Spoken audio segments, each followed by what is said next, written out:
Okay, welcome to the Colton Boutique Show. I'm your host, Daniel, and with me, joining me from America, is none other than Jeff Levy. Jeff, hi, how are you? Doing great. Good afternoon and good evening for you. Yes, good afternoon, good evening. So, with yourself, Jeff, you began the Wine Cellar Insider in the year 2000. Prior to that, how long have you been involved in the wine industry? And could you talk us through to then how or why you decided to start the Wine Cellar Insider? So the website's actually 10 and a half years old. I started in 2010. And it's really pretty simple. Prior to me having my own website, I was involved with wine. I like to go, and I would like to say I was a prolific poster and one of the moderators or moderator of the Robert Parker website.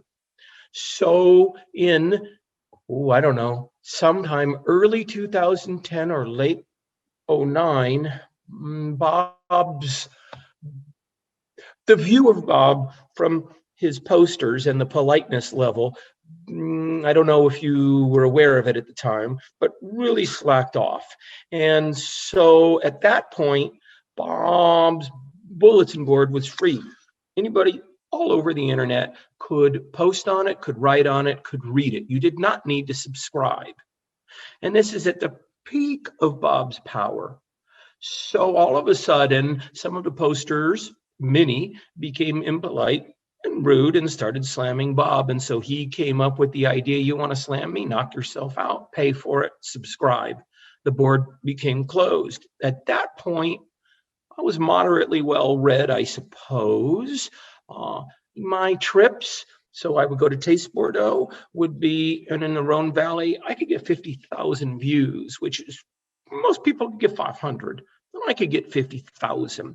I wanted to be read. So when he closed his website up, I figured no one would ever read me. So I said, okay, I'll just start my own small little website. And that was the genesis of it in June, exactly Father's Day of 2010. That was the first day we pushed the live button. Oh, very okay. Okay, very good. Very good. And the winecellarinsider.com, you tend to focus on Bordeaux, on Rhone, on California specifically. Why those three regions? Well, Bordeaux is the first wine I really fell in love with. It was a bottle of Bordeaux that got me into wine. The next wine region, north and south, the Rhone Valley, just speaks to my sense of taste. California, I love those wines as well, and I live here. For me, it's important, and I think for everybody who writes about wine, I think it's really important that people focus on wines that they like, that they're impassioned by. If you don't have passion, if you don't have wines you like, why write about it? So I don't cover other regions because they don't speak to me in the same voice. No, that's great, and I understand that. For me, Bordeaux is always my first love, without question. I always That's my go-to for a decent bottle of wine is Bordeaux. So you cannot go wrong with that. If you know what you're drinking, of course. But and speaking of Bordeaux, you're working your way through the 2018s. How are they showing? So I really like the vintage. It's interesting watching them. So I tasted in 2019, I don't know, roughly, I wrote notes on 750 different wines. I will probably taste that many by the end of next week or sometime during the following. The wines are fabulous. Some wines have reached their potential. Some wines have passed their potential. Some wines have not hit their potential. Potential meaning a parenthetical score that I gave it. So if I said a wine was, I don't know, 95 to 97, it hits the 97 or 98, or it hits the 95 or the 94. Generally speaking, wines hit in the middle, but not so much here. They fluctuated. They're probably uh, they've developed a little faster than I thought. So when you taste them in barrel, they're super sexy, and but a lot of baby fat. And now a lot of that baby fat is gone and replaced with much more elegance and refinement than I had anticipated. So you have high points, you have slightly lesser high points. You don't have any regions in my personal palate that are failures. You just have some that are clearly more successful. Everybody, top to bottom, made incredible wine. How would the 2019s compare to 2018s or even other vintages in recent memory? So with 2019, their acid profiles are a little bit higher. There was probably less potential for triple-digit scores than you had in 18, but you have a little bit more freshness, a little more vibrancy in the wines. It's also, at the end of the day, a sunny vintage, and so those wines are going to carry that kind of supple, sensuous texture. And as you mentioned, with the 2019 vintages, you listed several potential 100 pointers, and a lot of critics within the UK and Europe, I'm not too sure what it was like stateside, were having their samples shipped due to the COVID situation, which we're still dealing with. And some critics came out. I discussed with Veronique Sanders of Chateau Bailly that some critics were saying, but the scores are not a fair representation on the actual quality of the wines because we weren't able to go to the chateaus, and having the wine samples shipped out may have disrupted what was actually coming from the barrel and going into the sample bottles. How did you find, obviously, dealing with this adversity of not being able to travel to Bordeaux and having the samples sent directly to you? Do you think there was any real difference for your experience of tasting Primeur Oh, you have a couple different things. There's advantages and disadvantages. Advantage, I don't have to get out of bed. I can just walk to my kitchen table, have my espresso, and let's just go. I can also taste and compare wines where you're never going to be able to compare in Bordeaux. I can have Lafite and Mouton right in front of me at the same time. Never, ever going to happen. I can also take that sample, taste it throughout the day, and maybe the following day. I can have that sample at dinner. And we did. A lot of wines did not, but my favorite wines, I would have friends over here, one or two, socially distanced, and we would have them for dinner. You can't do that there. I'm not clear samples are degraded or not because I don't have the baseline of what 19 would have tasted like. But I know what samples taste like. And I would say 0.5%, 0.25%, just very minuscule, probably did not show about as good as they were going to. Everything came by FedEx.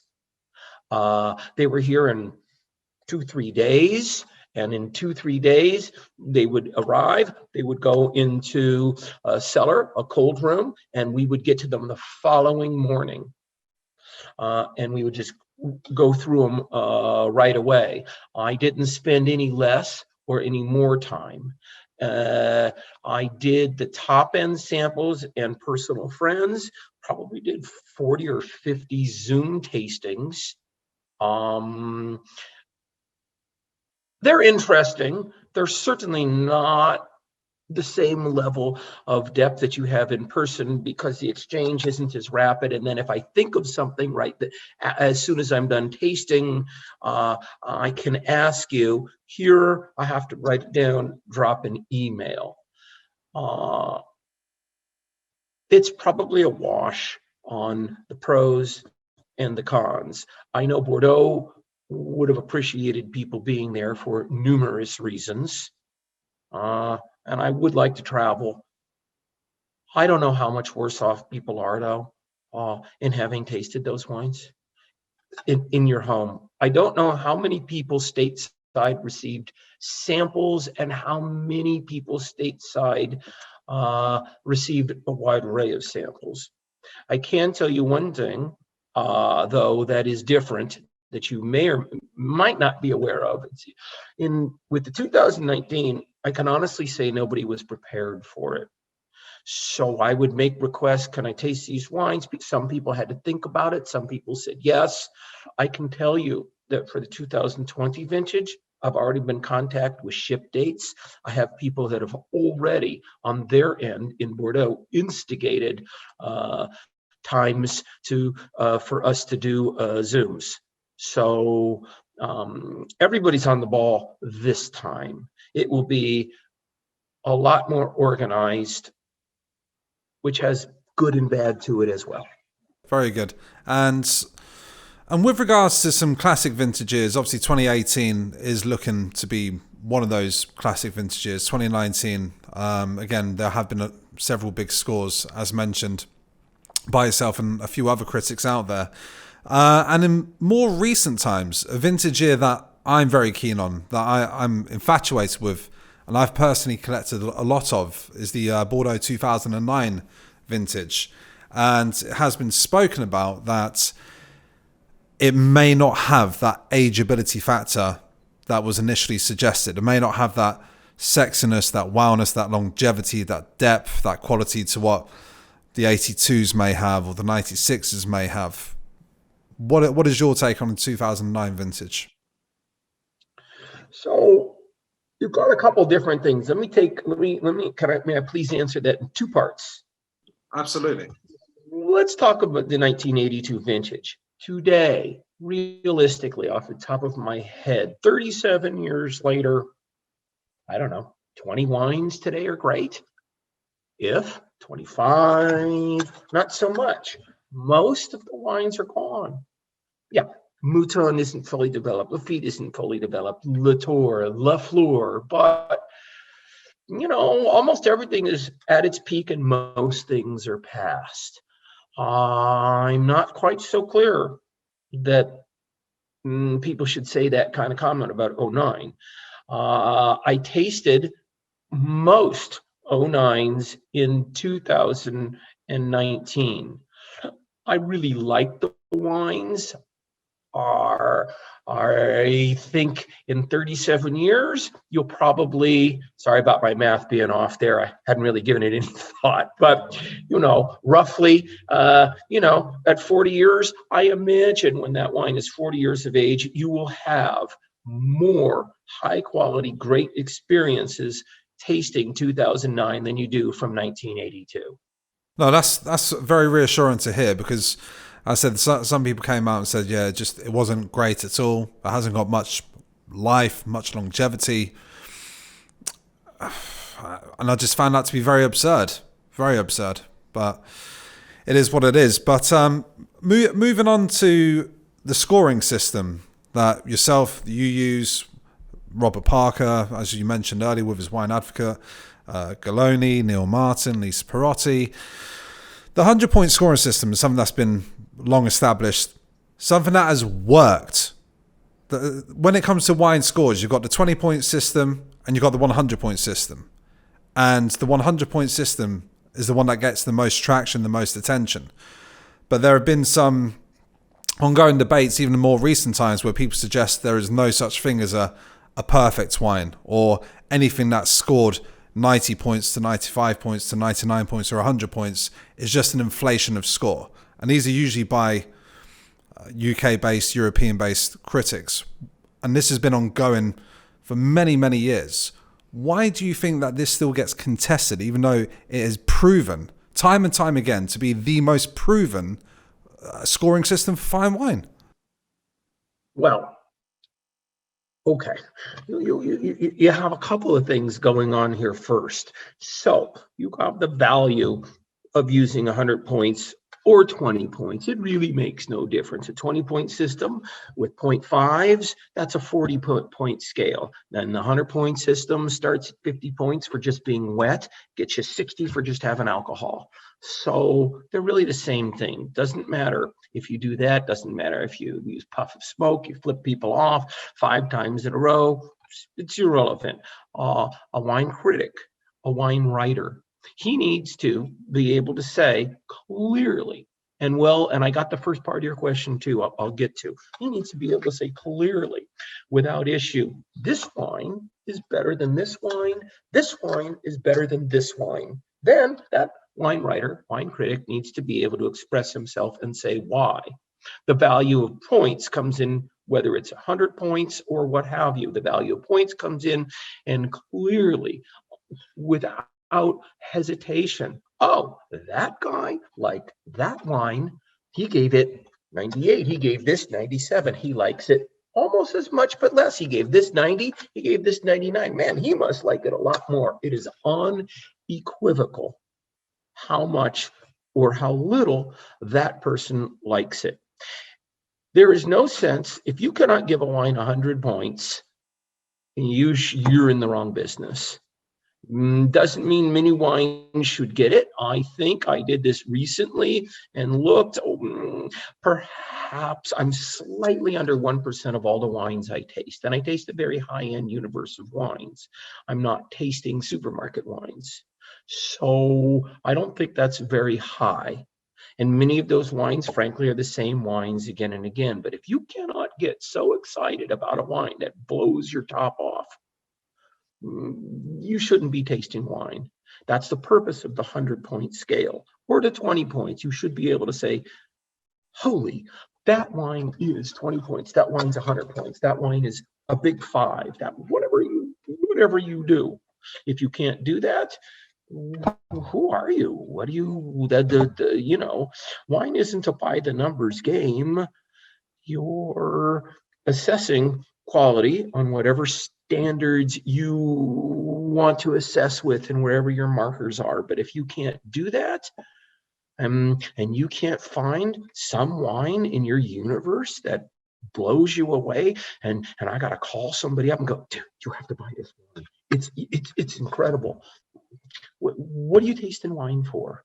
No, I agree. It's, as I've said, it's always been a proven scoring system. Sometimes I will get clients go, can the wine really be that good? And I've been fortunate enough to be able to sample a plethora of 100-point scoring wines, and you can really tell the difference between that 97, 98-point score to 100 points. That's just the fact. So I might differ with you there.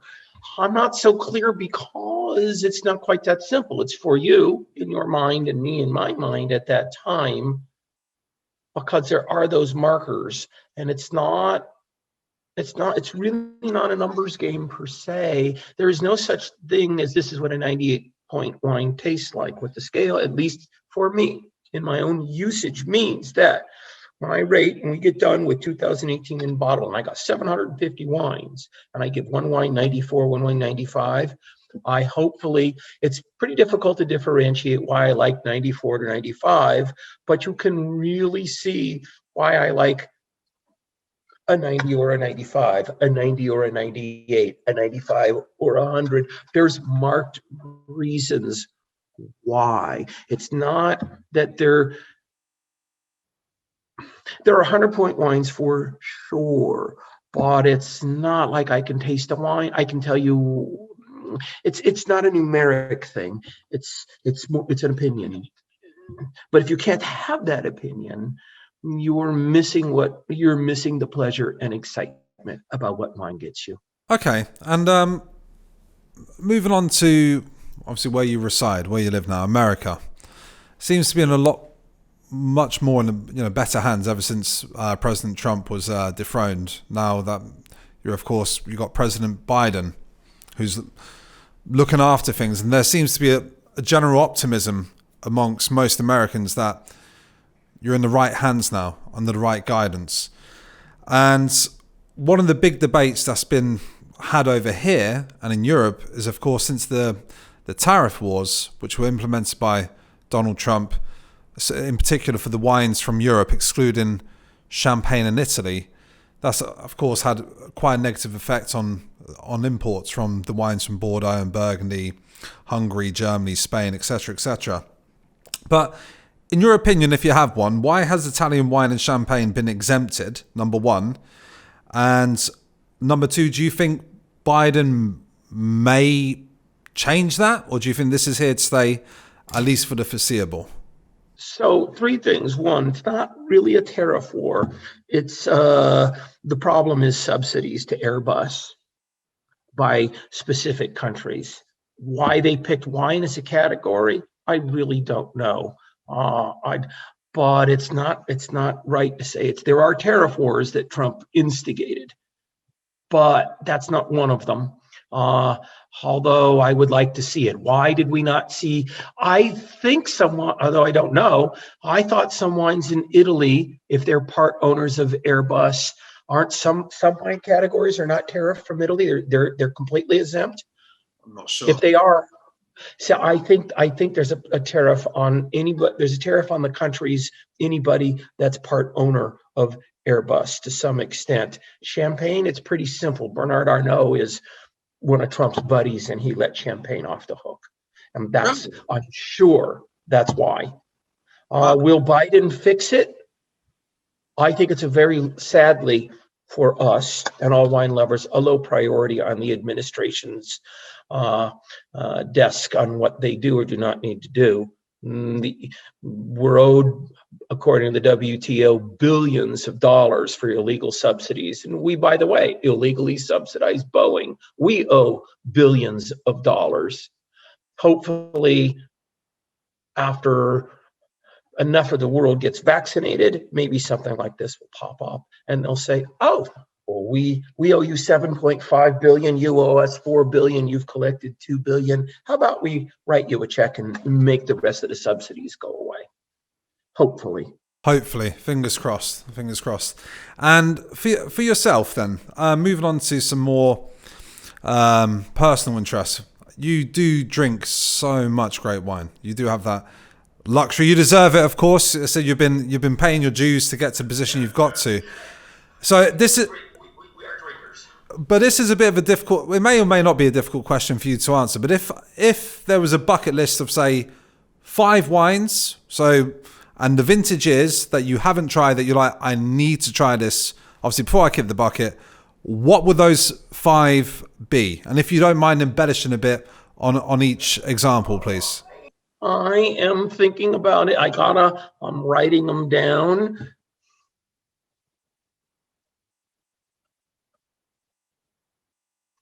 I'm down to 4. And I've got them here. Okay. This is off the top of my head. And by the way, I'm really hoping you're saying that's great because you've got one of these and we're going to drink it together if I make it to the UK. Well, when you do, you've got the door wide open for you. You're more than welcome. Not in any particular order, just because I would like to, and they are legendary, and I can opine on what I'm hoping for. But I would like to taste a bottle of 1961 Latour et Pomerol. Wow. I would like to taste a bottle of 1921 Chateau Yquem. Okay. I would like to taste a good bottle because I've had it, but I've never had a good one.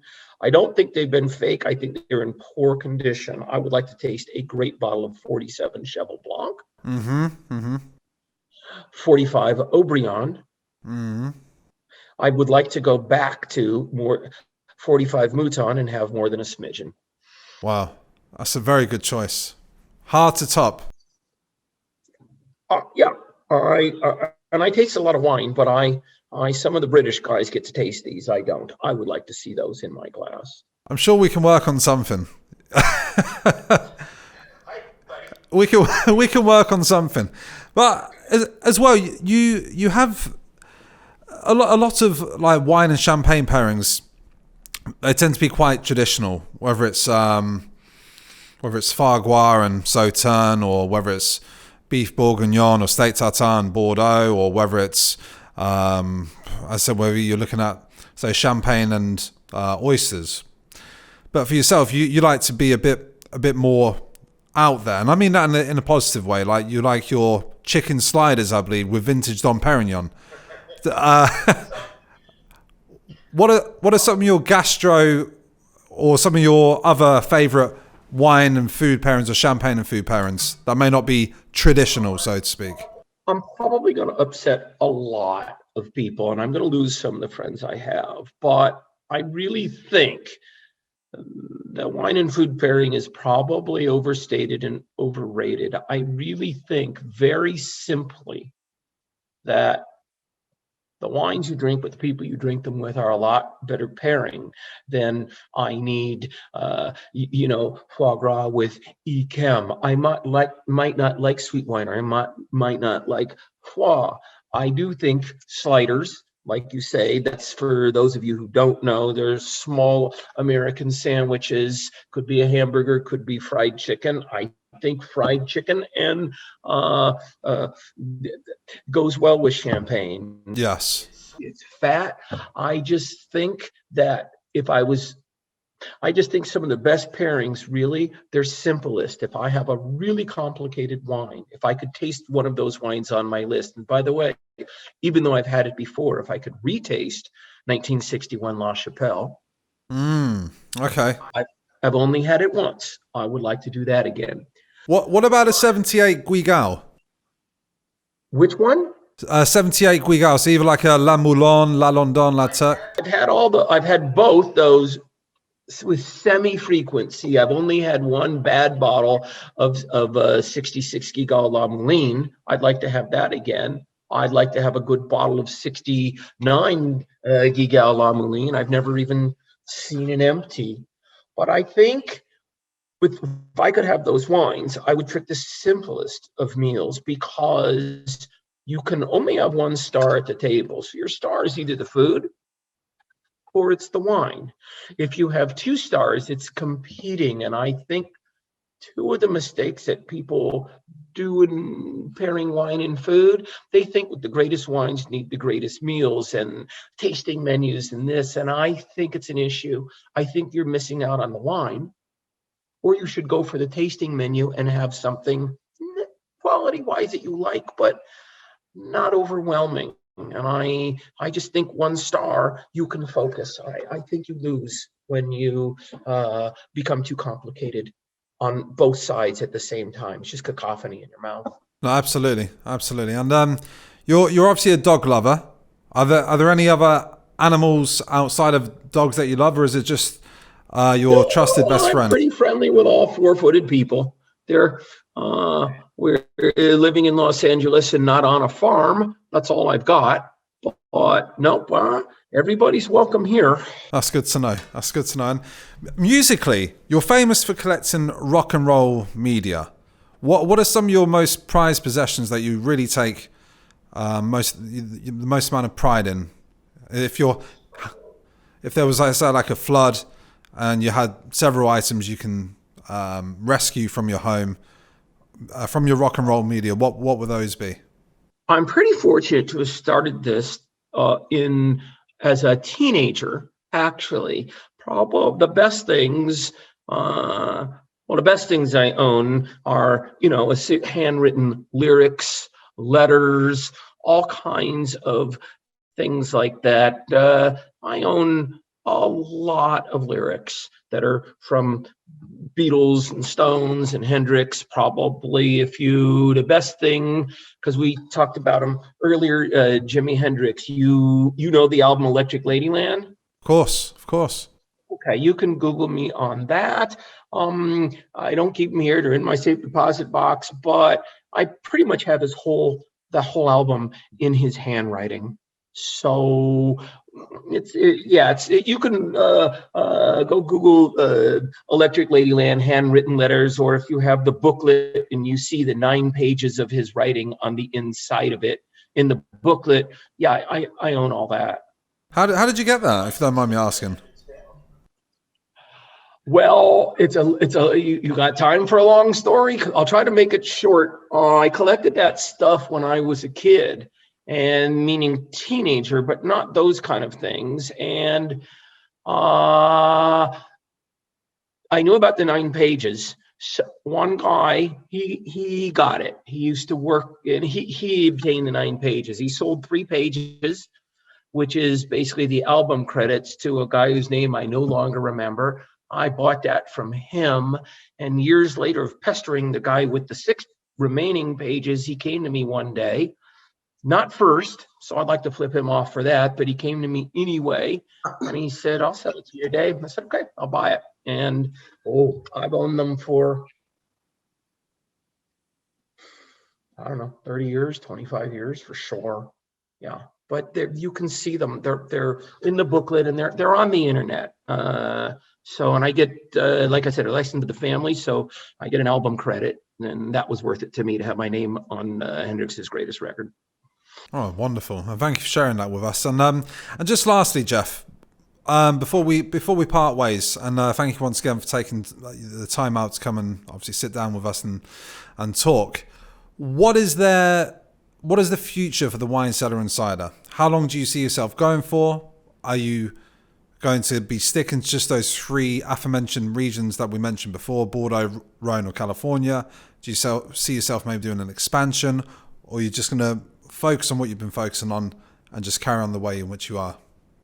So what I'd like to do is keep going as we go, because they are the reasons that impassion me. And at this stage of my life, age-wise, etc., I can't see taking on any more regions. And I don't want to be all things to everybody, but I know when you were a Bible for Bordeaux, I know for a fact, if you Google anything, we ought to come up in your search, and you should be able to learn anything about the topics that we cover. So if there's any chateau in particular you want to know about, I'll tell you about them, not just taste a series of tasting notes, but I'll tell you about their vineyards, about their terroir, about the property, about how they make the wine, think about the wine, and the chain, and somewhat how they used to think about it, and what's different. And used to think about it meaning what their vineyards used to be like